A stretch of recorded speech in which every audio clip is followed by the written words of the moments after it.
So we ended talking about ionic bonds. And we talked about how an ionic bond is when one atom gives an electron and the other one accepts the electron. In doing so, we used our example of salt, so that we have sodium and chloride. Sodium has an atomic number of 11 and an atomic weight of 22. It has 11 protons and 11 neutrons in the nucleus. I prefer the way that, I mean, of course I prefer the way I do things, but like that, drawing all those little tiny bubbles seems, you can't see 11 protons and 11 neutrons, so again, I like to put 11p, 11n in the nucleus instead of just trying to draw all that. It's hard to keep track of. So they do label it, but you can't see all of those. So 11 protons and 11 neutrons here in this nucleus. It has 11 electrons. 2 go on that first shell, the K shell, fills that up. And then 8 go on the L shell, fill up the L shell, and it has 1 electron on the M shell. When we take a look at chlorine, chlorine has an atomic number of 17 and an atomic weight of 35, which gives it 17 protons and 18 neutrons in the nucleus. It has 17 electrons to fill the electron shells. 2 go on the K shell. You fill that up. You go to the L shell, fill up the L shell with 8, and then you have 7 left to place on the M shell. Now, between the two of these, when we think about, would it be easier for chlorine to accept 1 electron, or would it be easier for sodium to get 7 electrons? What would be easier, to accept 1 or to get 7? Accept 1. Yeah, accept 1. It'd be a lot easier for chlorine to accept 1. It'd be a lot easier for sodium to give away 1 rather than trying to find 7 other electrons in the world. So they make a nice partnership because chlorine needs 1 more to have a full outer shell, and sodium, if it gets rid of this 1 electron here, it has a full outer shell. The M shell is full with 8. So sodium donates an electron, and it's showing it all the way down here, donates an electron to fill the outer shell of chlorine. And it basically gets rid of this outer shell. Its outer shell now is full with 8. Chlorine is good. It has a full outer shell of 8 also.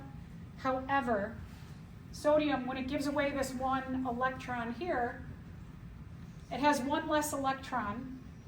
It has 1 extra proton than it does electron now, so it has a positive charge on it. It's a positive ion. When chlorine accepts 1 extra electron, it has 1 extra negative charge from that extra electron, and it gets a negative charge. It's a negative ion.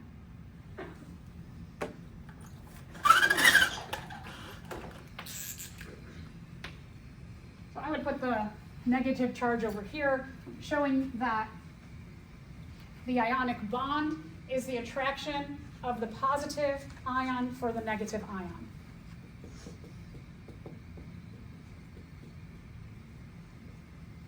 And that's what they're trying to indicate here, is that attraction. So this is showing the attraction between the opposite charges. I would add that in, just because then it makes, I don't know, these lines, like why don't you just put this in here? So that is the ionic bond, that attraction for the positive for the negative.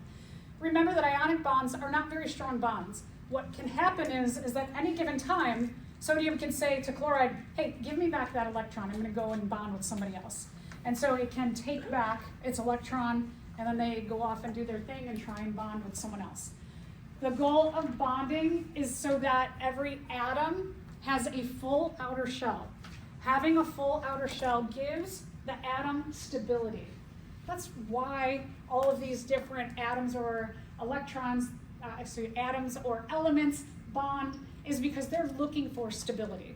They're looking to bond so that they can have stability. So this, not a very strong bond, but it is effective regardless. Anybody any questions on ionic bonds? So we're going to then move on to covalent bonds. Covalent bonds are different. Covalent bonds, what happens is the outer shells merge up against each other and the two atoms share electrons. So the electrons they're sharing, and they're each going to donate 1, 2, 3 electrons, and we'll talk about different levels of covalent bonds. But when they merge their outer shells, at least 2 electrons then go around both atoms to fill up the outer shells. To satisfy their need for having a full outer shell, electrons are shared and move between the two. It's quite different than this.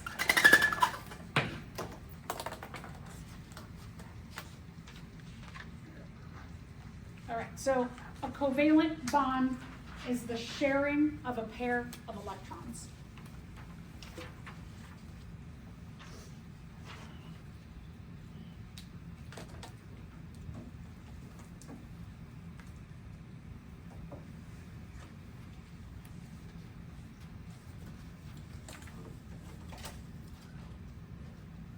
This is a strong bond. This holds those two atoms tighter together.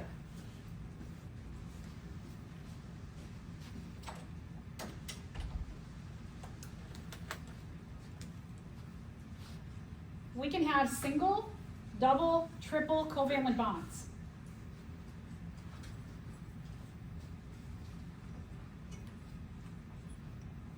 This is decided depending on how many electrons an atom needs. So if an atom needs 1 electron to fill its outer shell, it can form 1 covalent bond.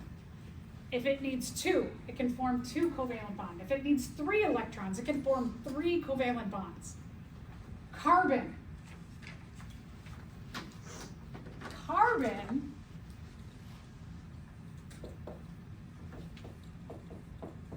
let's just review it. Carbon has an atomic number of 6. That tells us the number of protons. That also implies the number of electrons because we don't have a charge on carbon. It has an equal amount of positive protons and negative electrons. In order to remember or figure out the neutrons, we take the atomic weight, subtract the atomic number.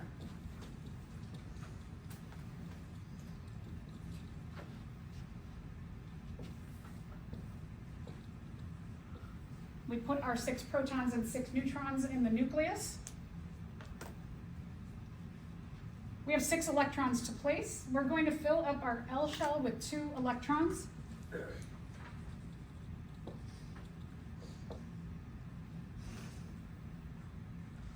Remember that the K shell can hold a maximum of 2, and then it's full.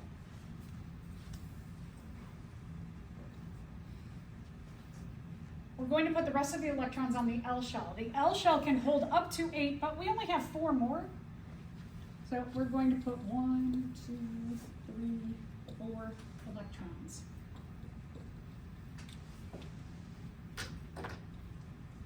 Carbon needs 4 electrons to have a full outer shell.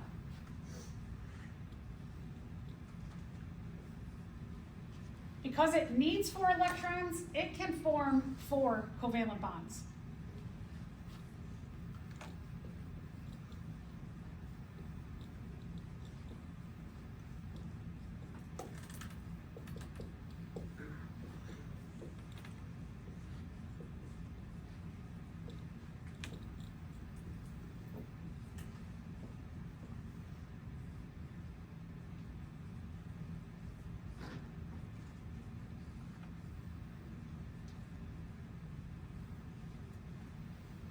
Carbon needs 4 electrons, 1, 2, 3, 4.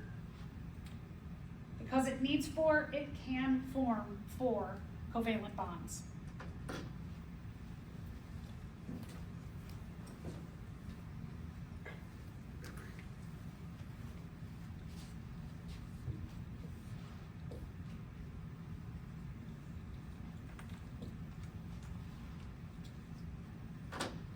when we go into the next chapter and we start looking at the different biomolecule groups, we're going to find carbon at the center of all the different biomolecule groups because it can add things on this way, this way, this way, and that way. And so it makes a good stabilizing center for the bigger, larger biomolecule groups.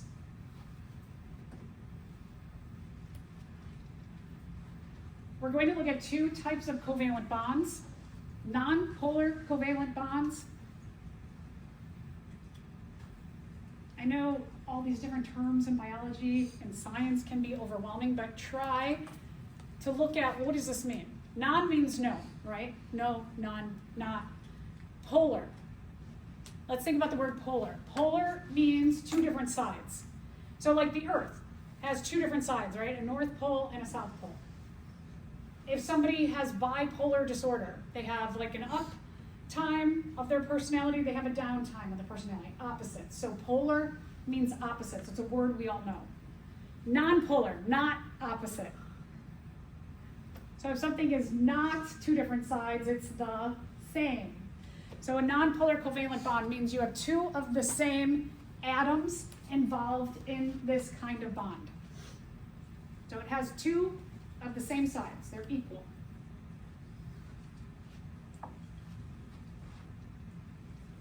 So we're going to look at two examples, hydrogen bonded to hydrogen and oxygen bonded to oxygen. When we write these out like that, when you have the lines,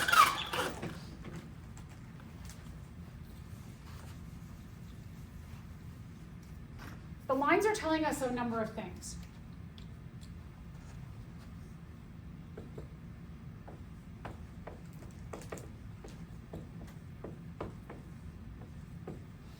When you have a line, that means that each hydrogen is sharing an electron, or there's a pair of electrons shared between the two hydrogens.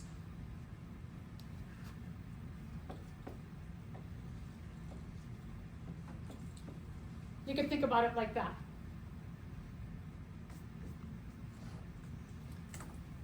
Here, you have two lines. So oxygen bonded to oxygen, or O2, what we breathe in, it really means there's two pairs of electrons shared between each oxygen. So let's look at why hydrogen has one and why oxygen has two.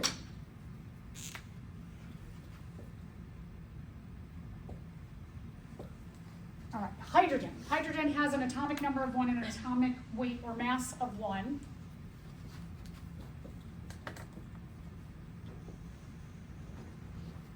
The atomic number of 1, it tells us there's one proton, then implies there's one electron. If we take the atomic weight of 1 and we subtract the atomic number of 1, it shows us that we don't have any neutrons. Hydrogen's super simple. So, hydrogen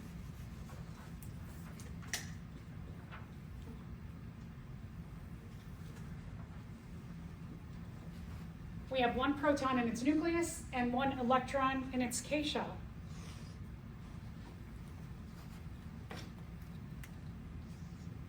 It needs one more electron to fill its outer shell. So hydrogen can go find another hydrogen and say, hey, I've got one in my outer shell, you've got one in your outer shell. Let's bump outer shells, and that way those two electrons can travel around our outer shells, and we both have two in our outer shell, and we are stable with a single covalent bond.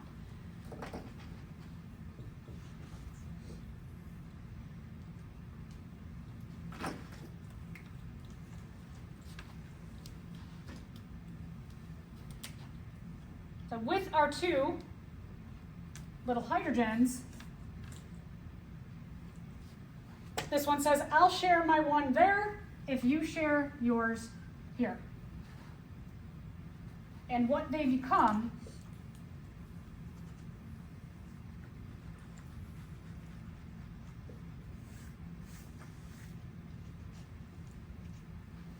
is they become that.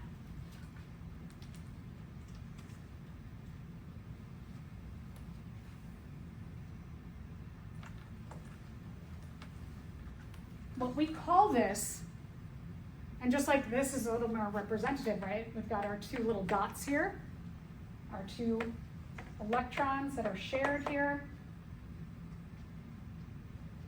We call this a single nonpolar covalent bond.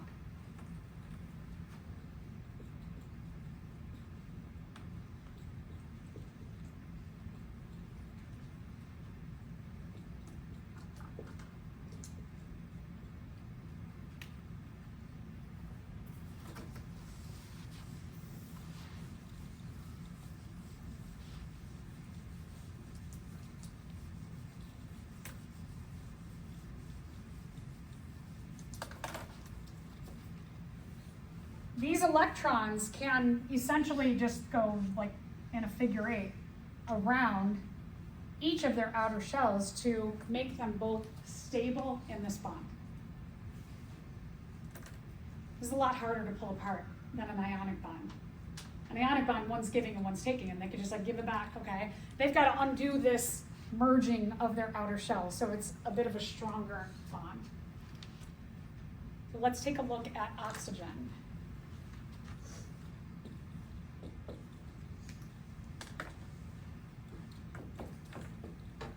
Oxygen has an atomic number of 8 and an atomic weight of 16. Our atomic number tells us the number of protons. That also implies that there are 8 electrons. In order to get the number of neutrons, we take the atomic weight, we subtract the atomic number, 16, minus 8 gives us 8 neutrons. We're going to take our 8 protons and 8 neutrons and put them in the nucleus.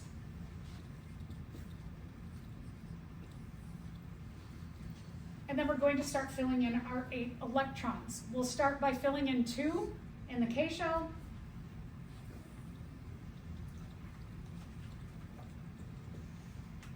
That fills up the K shell, so then we're going to move on to the L shell. We have 6 electrons that we need to place in our L shell.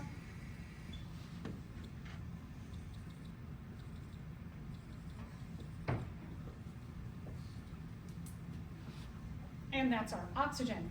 We have 2 of them. So let's draw the second one.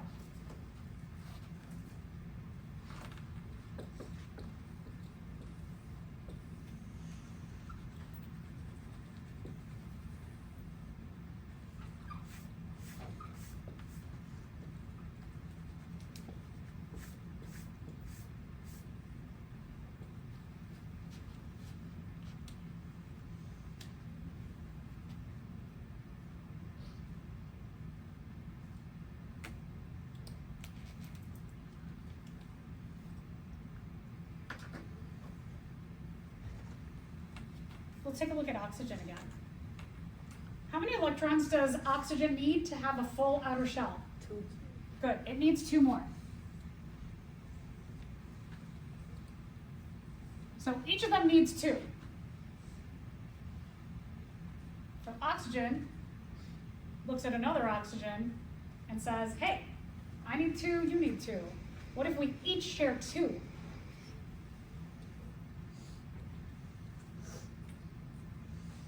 Then we will each have an outer shell full at 8.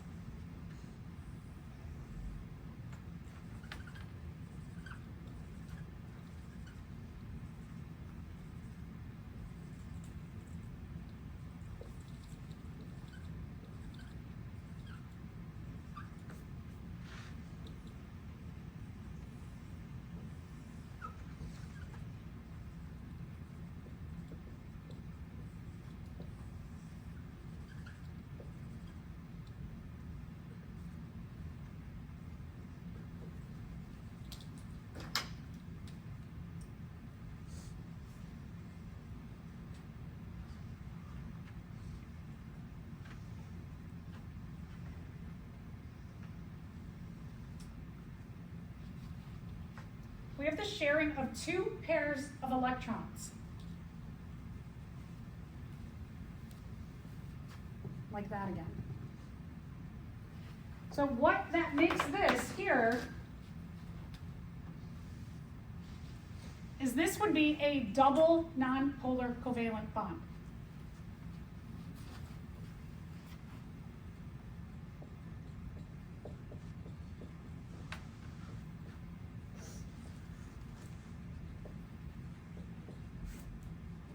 Double because we have two pairs that are shared.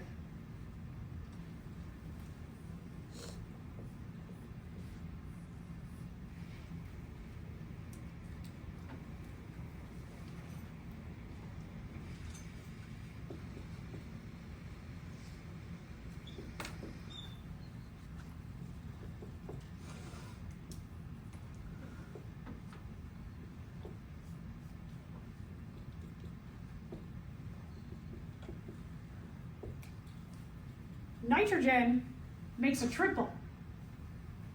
Nitrogen looks like that when it bonds to itself.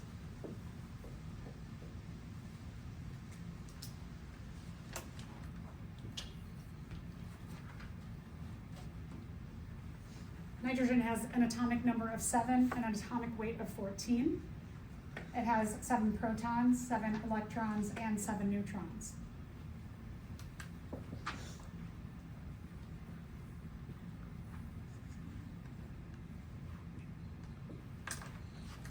It has 7 electrons to place. So you put 2 electrons in the K shell, and then 5 electrons go in the L shell.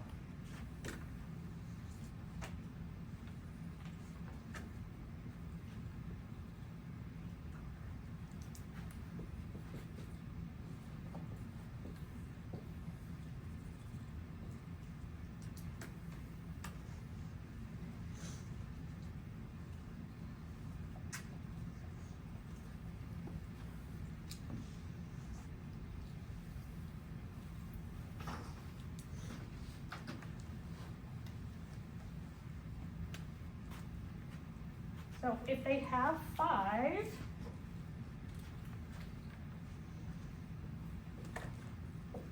if they each have 5 electrons in their outer shell, how many do they need each to have a full outer shell?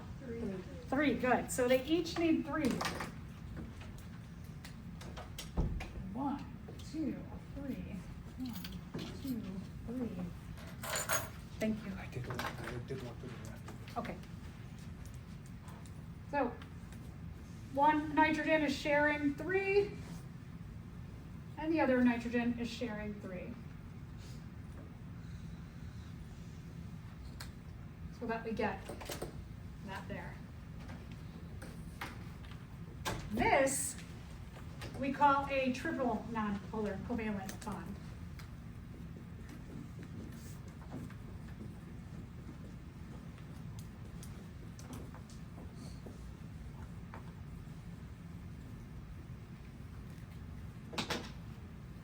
The more polar covalent bonds you make, or the more covalent bonds made, the stronger they are. So the hydrogens, it's a nice strong covalent bond. The oxygens, even stronger. And then this is very, very, very strong. So those are non-polar covalent bonds. We have 2 of the same sides. 2 nitrogens, 2 oxygens. No, 2 hydrogens, 2 oxygens, and 2 nitrogens.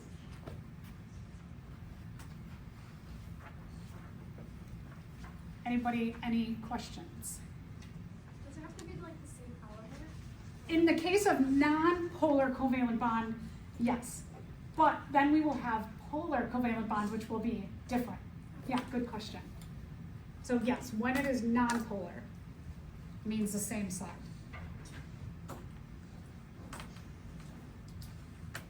Anybody else? Any other questions? Okay. So we did that. So here you have a little nicer drawing of your hydrogen bonded to hydrogen, your H-H or H2. Here we have oxygen. oxygen bonded to oxygen, or O2. The subscript 2 says there are 2 oxygens. All right, so let's think about phosphorus in general. How many single covalent bonds can this phosphorus form?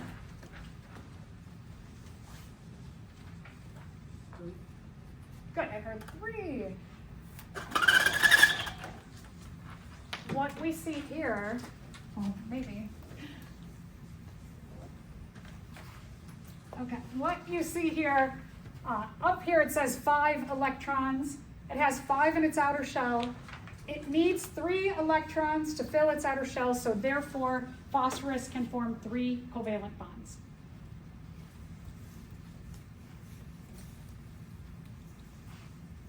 So now we're going to talk about the other kind of bond, which is called a polar covalent bond.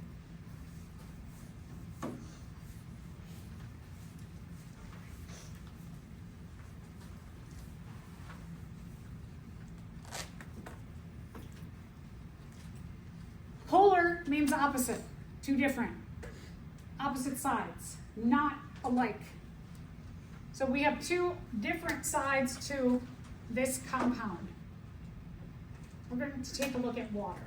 We'll talk a lot about water in this class because water is super duper duper important.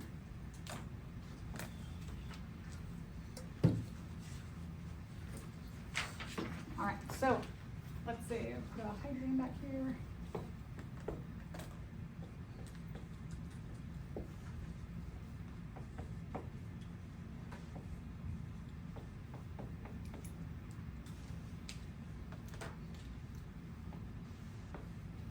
So back to, we've got oxygen down here, hydrogen, if you remember, 1 and 1 are the atomic number and atomic weight.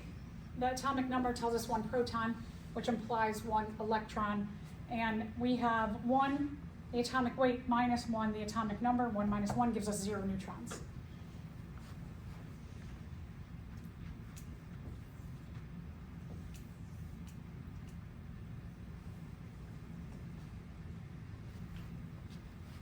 So there's our little hydrogen. Hydrogen has 1 in its outer shell. So it needs 1 more to be full. There. H2O, what this means, the subscript after the H says you've got 2 hydrogens. So let's try another one over here. Now, instead of the hydrogens getting together, we're going to have something different happen. Each hydrogen is going to bump their outer shell against an oxygen's outer shell.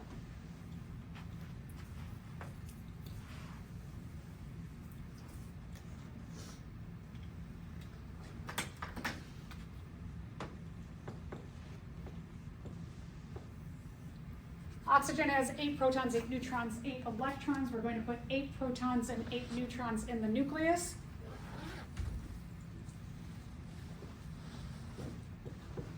We'll fill up its K shell with 2 electrons.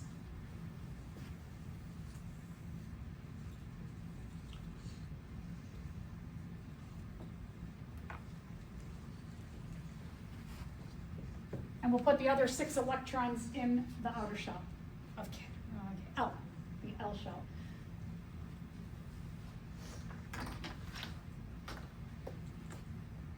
We said oxygen has 6 electrons in its outer shell. It needs 2 more to have a full outer shell of 8.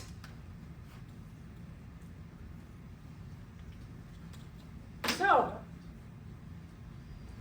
each hydrogen can come over and form a covalent bond individually with oxygen.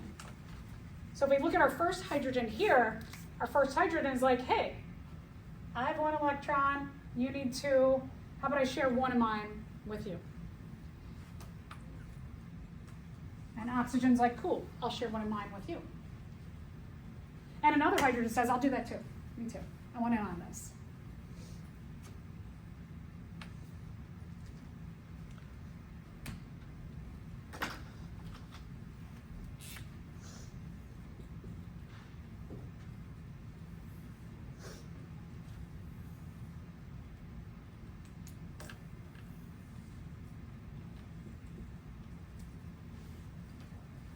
So we've got our oxygen here, sharing a pair with each hydrogen.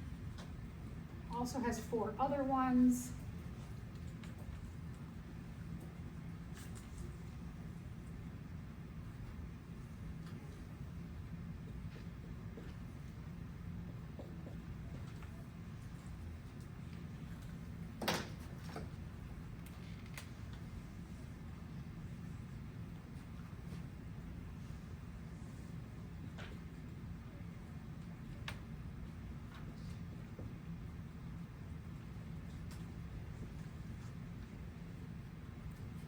And we get the formation of a polar covalent bond with each hydrogen to the oxygen.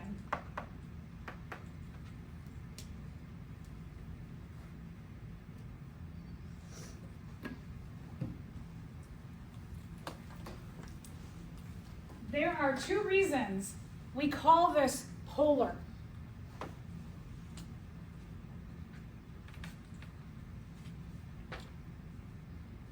Our water, if we take a look at our water, the structure here, you've got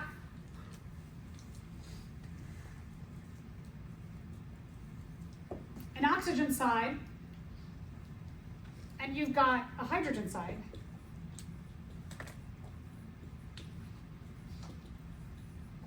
Two different sides of our water. This is the second thing. There's another reason we have opposite sides. So it has to do with this right here.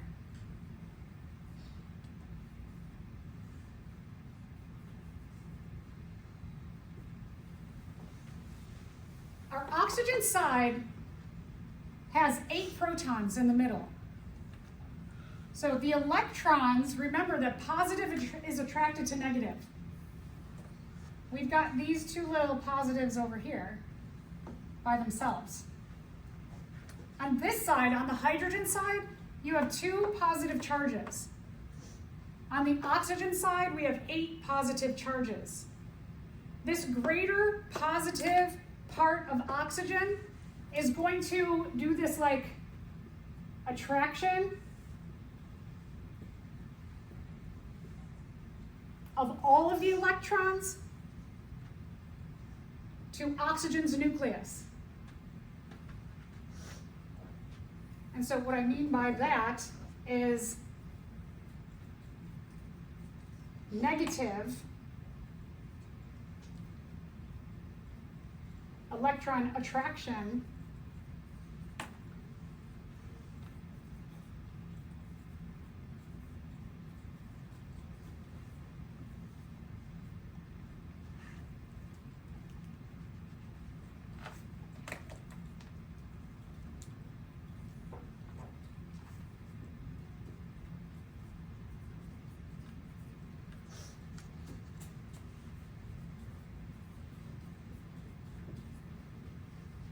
So the negative electron attraction for the greater 8 positive proton oxygen nucleus, it's going to draw the electrons to the oxygen side.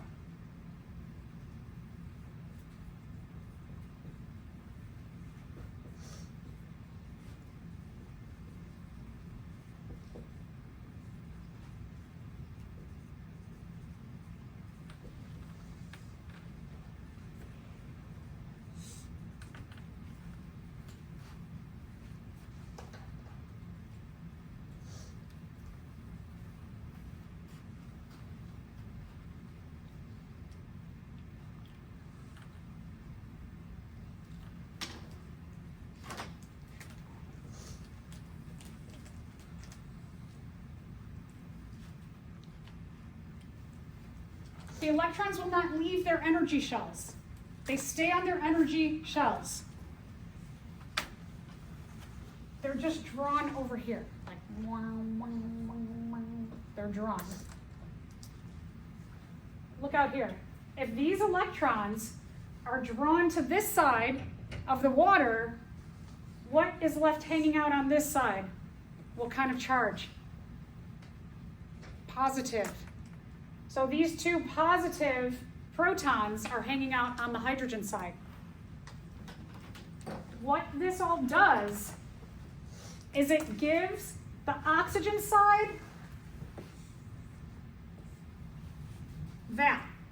This funky S, it's purposeful to make this kind of fancy S, means slightly negative.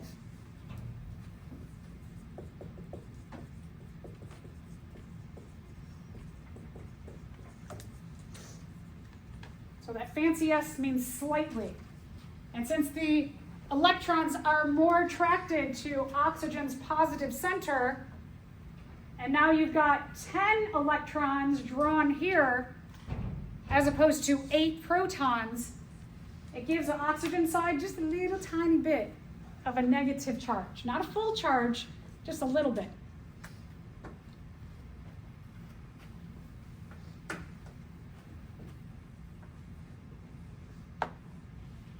These two positive protons hanging out by themselves at the bottom of water gives the hydrogen side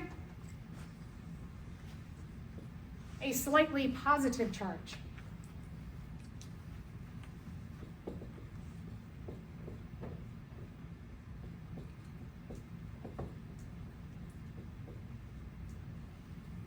So it gives that a slightly, just a little bit of a positive charge.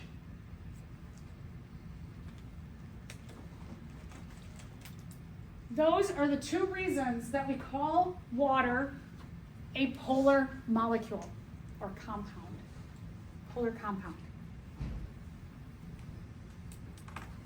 It has a slightly positive side and a slightly negative side, an oxygen side and a hydrogen side. Two opposite sides. This right here is going to lead us to our next kind of bond. So let's just, we're going to come back to this in 1 minute.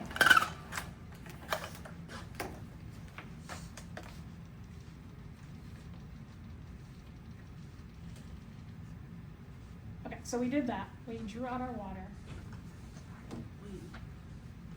Here's our water. Our electrons more drawn to the oxygen side, giving this a, as you see here, slightly negative side. And the hydrogen side, these protons hanging out by themselves, gives a slightly positive charge to the hydrogen side. All right, so let's talk about our next kind of bond, because this is totally all about water. It says polar covalent bonds hold the atoms in a blank molecule together. I didn't get that. Wait, where did it go? Wait, It says sorry. polar covalent bonds hold the atoms in a blank. Oh, in a water.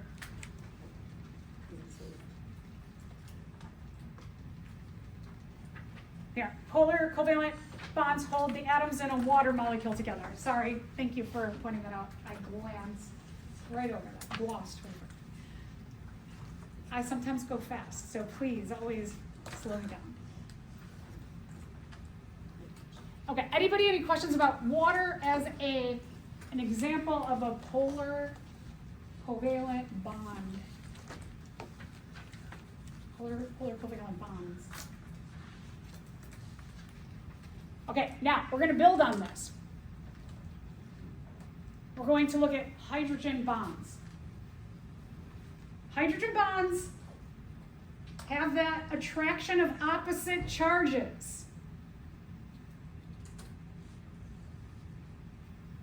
But in this case, so that sounds a little bit like an ionic bond, right? Opposite charges are attracted. That was ionic bonds thing. But in this case, one of the atoms involved has to be hydrogen. That's where it gets its name from. All right, so this is where things go crazy. This is where the hydrogen bond ability blows my mind. So, what percentage of us are water? About average. What kind of how much are we made of water?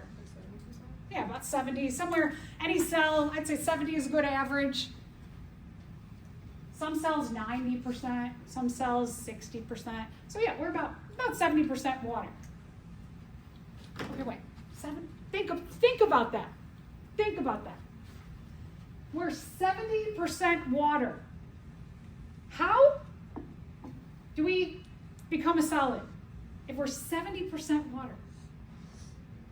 Why are we not, like a jellyfish is 95% water. It's real like jello-y. We're only like 20% away from that. 25%, right? So why are we not more like jello-y than we are solid? It's because of hydrogen bonding. When you have two things that are hydrogen bonded together, they're like an ionic bond, and they are weak bond alone. That you got like a hydrogen and something else, and they're kind of attracted to each other, but you know, like they can give an exchange. You take an electron, I'll hang out and watch my electron that you have accepted, and we'll have that attraction of the positive for the negative. But when you have a whole bunch of hydrogen bonds in one place, it makes them grow in strength. Water has a hydrogen side, right? So, water can attract water.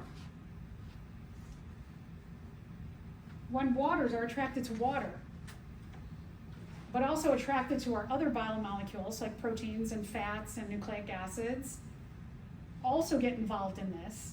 So you've got hydrogen, you've got water, which has two hydrogens on it, can make hydrogen bonds with other waters, but also all of our biomolecules, and there's a lot of that going on in our body because we probably have trillions of waters in our body that makes us, who is really more jello-y like than we are solid, feel more solid than jello-y like. It's all because of this simple kind of bond. It's wild. It's like mind blowing that we are actually more of a solid when we're really not because of this tiny little bond. It's so cool. So jellyfish doesn't have that type of bond? They do. But jellyfish, so jellyfish in water, they have this nice shape. They look all pretty, right?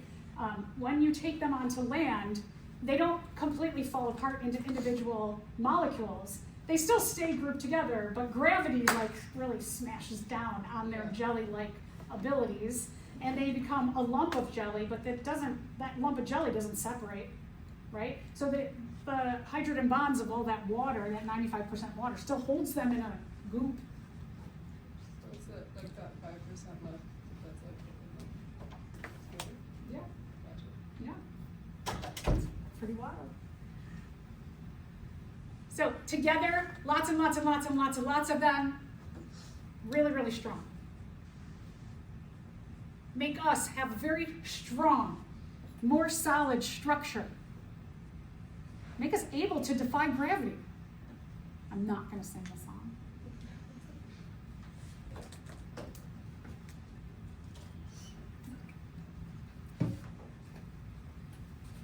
With having about 20-25% more solid stuff, more molecules than a jellyfish, we can walk around. Jellyfish, it's just like a bowl of Jell-O. So that just little difference, that 20%, makes us able to like jump and run and bump into things without falling totally apart. It's cool.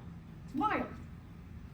These little tiny things. This is one thing about this class that if you came into and you're like, oh my gosh, all these little tiny like things mean so much to how we can do the things that we do. So let's take a look. Let's take a look at water. Let's talk about some of the properties that are given to it because of the hydrogen bonds. All right, so here's a thing. Here's a statement. Hydrogen bonds hold two water molecules together. What kind of bond holds a water molecule together? One water molecule is held together by what kind of bond? One water.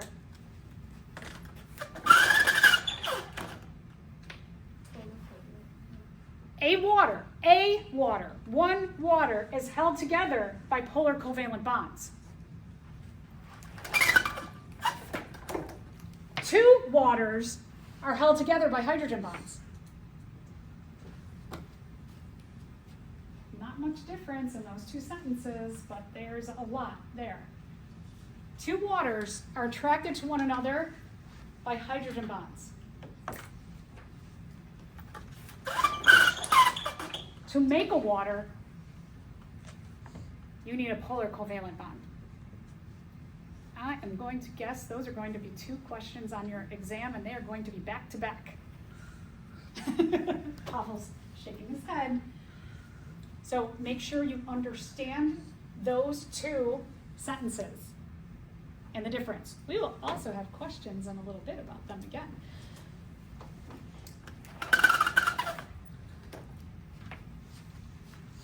Okay, so here, okay, how many times can I do this? Let's take a look at this illustration.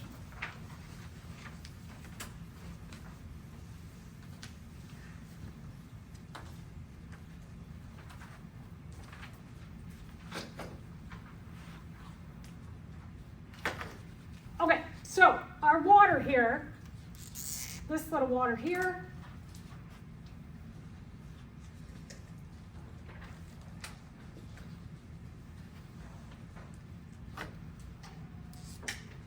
these hydrogens, right, they have a slightly positive charge.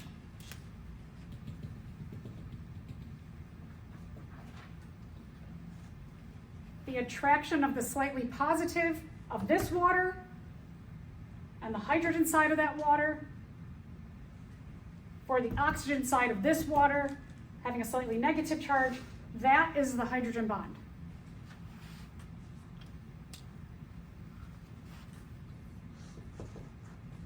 But let's take a look at this one right here. This water right here that has a hydrogen bond with this one over here, it also is making 2 more hydrogen bonds up here. So the oxygen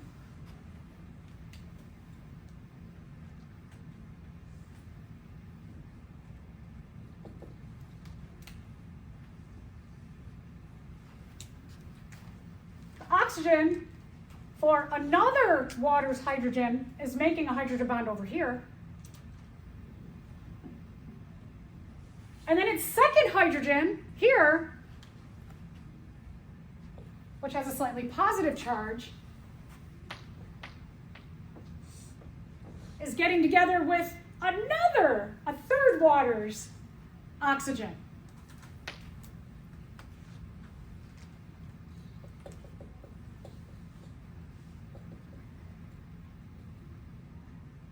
So one water can potentially do hydrogen bonding with 3 things each. Not just one thing, 3 things. So now we're getting some strength on all sides of the water. And if every water can do even more, slightly negative. Now look at this. Oxygen is a lot bigger than these hydrogens, so another part of this oxygen, of this water here we've been looking at, it's going to get together with a 4th water.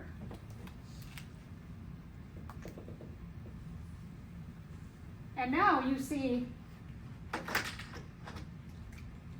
1, 2.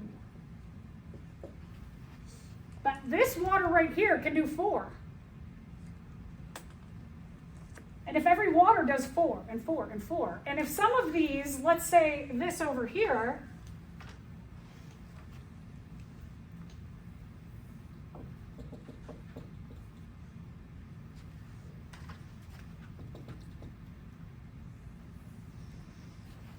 that you've got a lipid, a fat in your body that has a slightly negative side, because these are really, really big. And they have a lot of different slightly positives and slightly negatives going on, that a water can bond with a lipid. And how about a protein?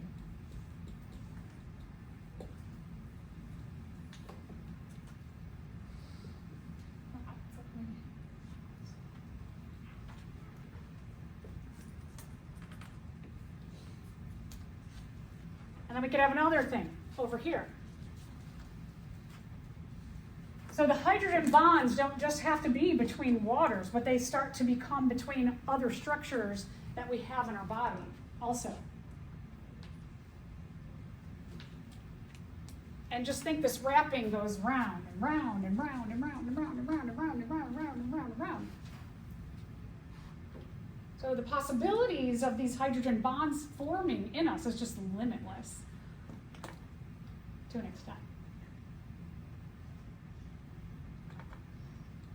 Wild, just wild. I mean, think about it. Wild stuff here because of water.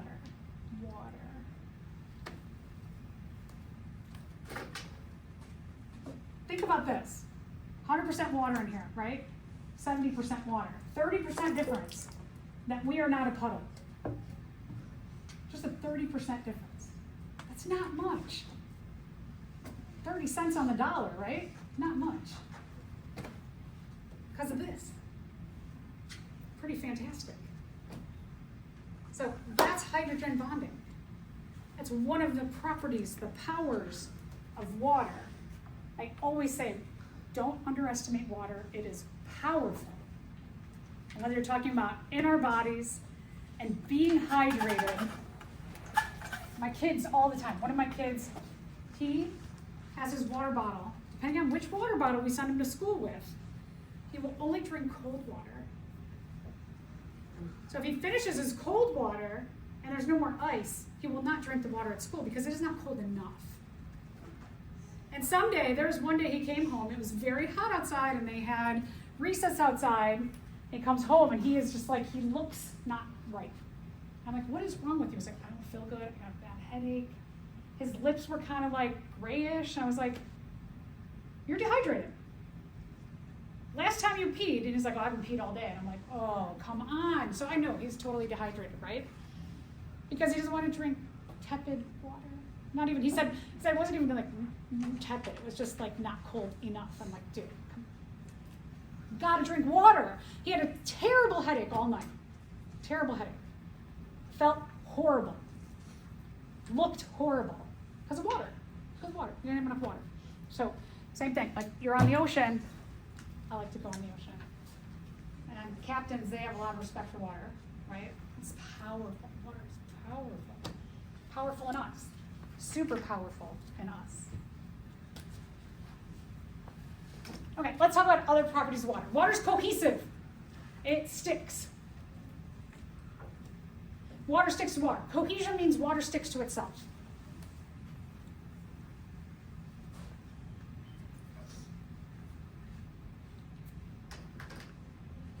The ability of water to stick to water makes a surface tension. If you jump off a building or a bridge onto water, and it's more than a 10-story difference, the surface tension of water is so strong along with gravity that you will die. It is like you hitting concrete. That's how hard at 10 meters or 10 stories up. That's how hard the surface tension of water is. It's strong. Some animals use this to get away from their predators. So the basilisk lizard and this kind of spider here, they can, with the mechanisms of some of the traits that they have, like having these wide feet with like pads that are wide, and being able to run really fast, they can, both of them, run really quick over water. Whereas their predators, who are much bigger and heavier, boof, they sink right through. Wouldn't that be cool? They can walk on water. The molecules, to some extent, don't separate. Certainly if you're heavy enough, they will, but they are pretty strong.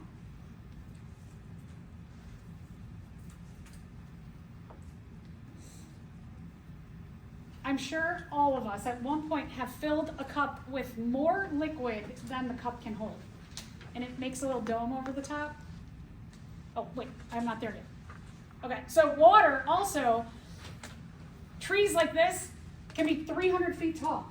They absorb water from their roots. They have to pull water all the way up. The hydrogen bonding makes the water like a rope, that it pulls the water all the way up as a unit to the top of their leaves. Okay, water is adhesive, so this is where I'm going to get into that, filling the cup too much. Water sticks to itself, but it also, remember, sticks to other polar surfaces. Like I put the protein, the lipid, it can start sticking to other things as well.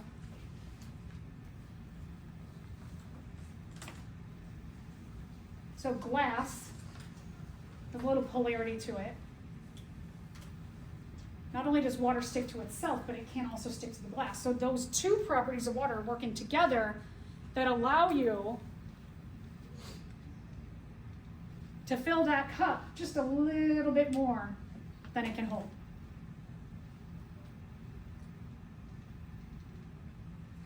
Water has a high heat of vaporization.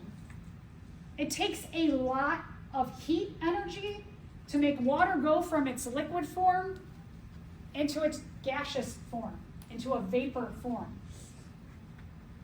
And there's like a thing they say, never watch a pot of water boil, never a watched pot never boils, something like that. It takes a long time, right? If you're so hungry, you go home, you're like, I'm gonna make mac and cheese, I'm so hungry, and you're sitting there and you're like, come on, water.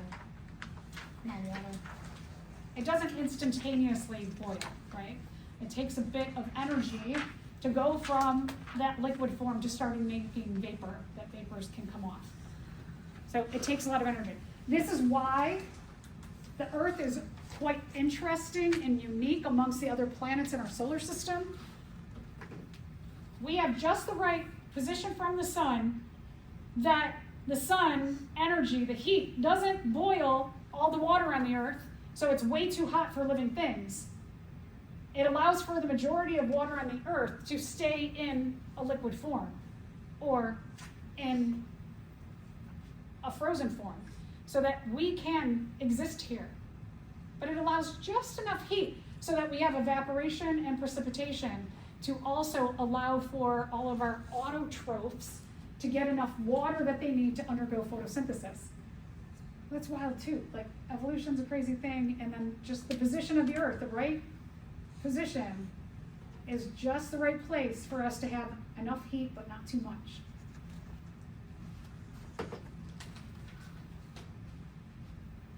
Water in our bodies helps us to maintain what we call our homeostasis. So if you get really, really hot, your body reacts by losing water.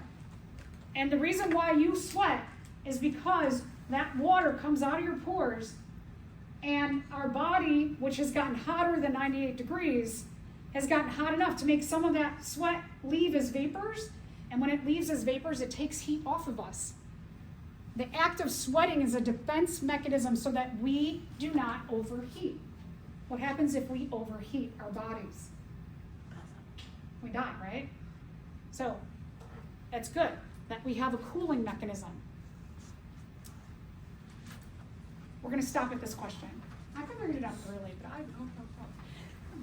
Which of the figures below depicts stable atoms? Is it A alone? Is it B alone? Is it C and D together? So what we're looking for, remember, stability is having a full outer shell. Does A alone have a full outer shell? It's got one in its outer shell. Does B alone have a full outer shell? 2, 4, 6, 7. No. C. Wait, it's got this empty outer shell. So let's go to the next one. 2, 4, 6, 8. That's a full outer shell. This one, D. 2, 4, 6, 8. What do you think happened here?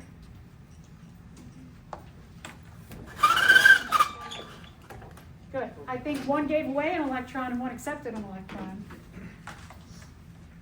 I remember a little something about this thing, right? So probably what has happened is that. So that our answer, let's take a look at our answers. So let's see, A and B are stable. No, we said no. C and D are stable. Yeah, let's go on just in case there's some other weird choice in there that's better. A is stable, but B is not. D is stable, but A, B, and C are not. None of these atoms are stable. No, okay, so